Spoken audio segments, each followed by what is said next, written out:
চলে গিয়েছিলাম অল্প বিশালে একটু কেনাকাটি করতে, আর মাও আসছিল, ভাই আসছিল ওদের সাথে।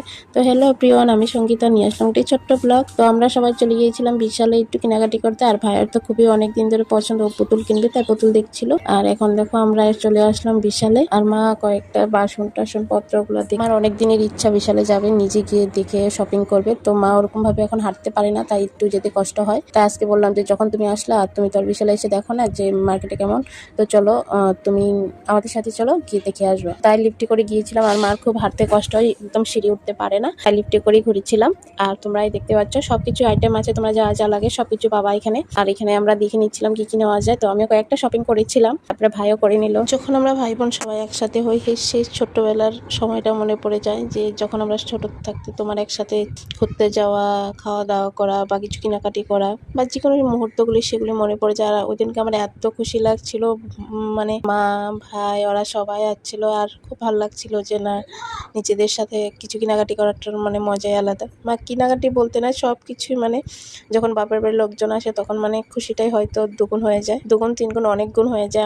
আমার কাছে তো অনেক গুণ হয়ে যায়, মানে মনে হয় যে না, নিজেরই সবকিছু ওরকম লাগে। তোমাদের কার কেমন লাগে কমেন্টে অবশ্যই বলো, আমার তো খুব ভালো লাগে। তারপরে এখানে আয়ুষও দেখে নিচ্ছিল যে ও কি নিতে পারবে কিনা। আর ওর বিশালে গেলে তো ওর কিছুই না, ওই এই কাউন্টারে আসবে, খেলনামাটি দেখবে, আর যা দেখবে তাই লাগবে ওর, যদি না দেওয়া যায় আর কি বলবো। আর তোমাদেরকে সাথে একটা কথা শেয়ার করি, ও মানে যা যা দেখবে আমি কখনো বলি না যে লাগবে না, সব নিয়ে নাও। তারপরে কি করি, ও কাউন্টারে গিয়ে কিচ্ছু নেই না, ওখানে রেখে আসি।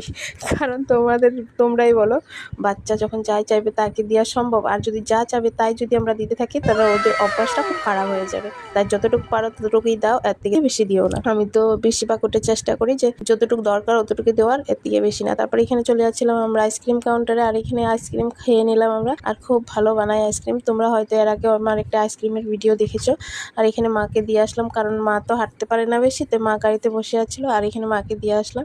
আর মাকে বললাম খেয়ে দেখো কেমন হয়। আর আমরা সবাই ওখানে বসে বসে দাঁড়িয়ে দাঁড়িয়ে আইসক্রিম খেয়ে নিয়েছিলাম। প্রায়শো বায়না করছিল ওর মামার কাছে, ওই যে আইসক্রিমের উপরে যে তোমার কালারিং ফুল ঝিরি ওরকম দেওয়া থাকে না, ওটা দিতে। আমি জানি না ওটার নাম, তোমরা কেউ জানো যদি কমেন্টে অবশ্যই বলো। তারপরে তোমার ওর মামা কোলে নিয়ে দেখাচ্ছিল যে কিভাবে বানানো হয় না হয়। তারপরে আমরা ওখান থেকে আইসক্রিম টাইসক্রিম খেয়ে তারপরে চলে যাচ্ছিলাম আর একটি মার্কেটে চলে গিয়েছিলাম, আইসক্রিম খেয়ে চলে গিয়েছিলাম আমরা স্টাইল বাজারে। সেখানে গিয়ে ভাইয়ের জন্য দুটো গেঞ্জি, তারপরে গিয়েছিলাম রিলায়েন্সের থেকে দুটো পেন নিয়ে নিলাম। তারপরে ছিল আমাদের কেনাকাটি করে তারপরে তোমার চলে যাচ্ছি। তারপরে আমরা বাজার টাজার করে চলে যাচ্ছিলাম, আমাকে ঘরে নামিয়ে দিয়ে তারপরে মামা আর মা দাদা ভাই ওরা সবাই চলে গিয়েছিল ঘরে, কারণ ওরা বিয়ে খেতে এসেছিল। এই ছিল একটা ছোট্ট ভিডিওটা তোমাদের কেমন লাগলো কমেন্টে অবশ্যই